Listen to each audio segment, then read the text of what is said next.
Joining us now is Simcha, who is part of ZAKA. We all heard about ZAKA during October 7. And I am not going to say the worst, but you really had one of the worst jobs to do, treating and covering and taking all the unimaginable amount of bodies in Sderot in particular and around the Gaza Strip. Tell us about it. Tell us about your October 7 perspective. Well, I'm a volunteer in ZAKA International for over 32 years, helping on situations and different tragedies internationally, not only in Israel. It doesn't make difference the culture of the country. It could be Turkey. It could be America after 9/11 or different countries around the world. But by understanding what humanity means and doing it because we believe that we have to respect the dead. October 7th for me started here in Sderot. I was called in around 2:20 in the afternoon, heading down towards Sderot, hitting Highway 34. Until then, I didn't know what I'm facing. I didn't have in my mind a clue what I'm going to be seeing. The highways were full with bodies. Some were burned totally. Situations that we cannot imagine. 32 years I dealt with burned bodies, buses blowing up in Israel, and different terror attacks. But over here it was totally different. The bodies that were burned, what was left was only bones, sometimes skeletons, I would say. But when we came to collect whatever remains that were there, everything disintegrated in a second to ashes. So even if we had a skeleton to deal with, to start to deal with, there was nothing there to collect. You had to bring vacuum cleaners to vacuum every corner of the cars. Going through kibbutzim one by one. 2.5 weeks dealing with these tragedies from house to house. Unbelievable what they went through.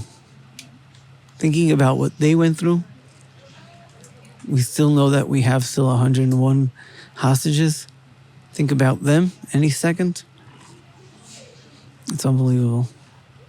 Thinking that they are being held captive by those people who committed all these atrocities and on October 7 is for me something that I can bear, and I can imagine for you being firsthand assistant and seeing it with your own eyes.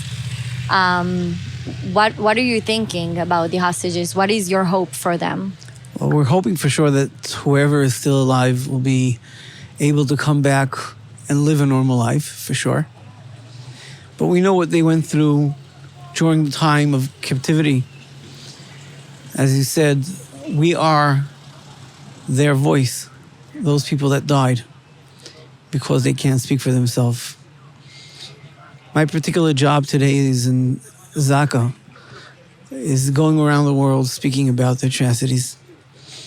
I stood in front of the UN speaking about women's rights because I, as a commander, I was on the scenes. I brought the evidence, what happened to them.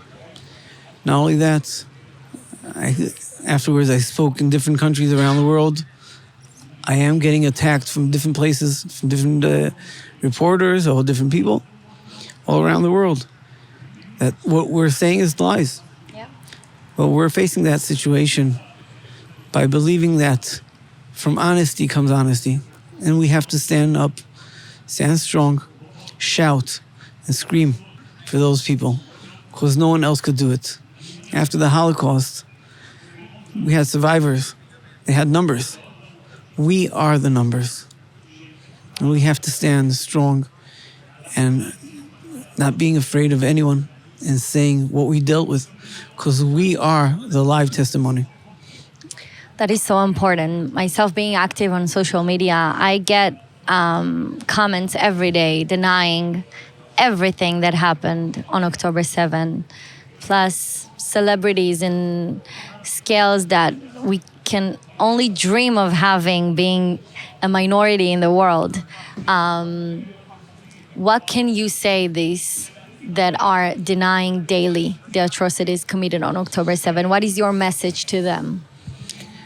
Well, first of all, if a person stands up and starts screaming, "You're a Nazi," but there was no Holocaust, so there is nothing to talk about. When we're facing a brick wall, there's no reason to try to walk through it. If someone tries to deny what happened on October 7, he's not worth the time to act or even to speak to. We have to understand one thing. We have to be strong, united. Israel, all the Jews around the world, for sure, all our allies, America and different countries around the world that are giving us the support. We have to be together against terror. And we see what the terror is bringing from different countries. We know that Europe is full of Muslims, but not every Muslim is a bad person. We have to understand. We have to fight the radical Islam. That's what we have to work and stand against, and to be united against that. I totally agree. Thank you so much for this important information and message. And may we bring them home. Yes, may we bring them home, and we should have peace and better days. Amen. Amen for that. Thank you so much, Simcha.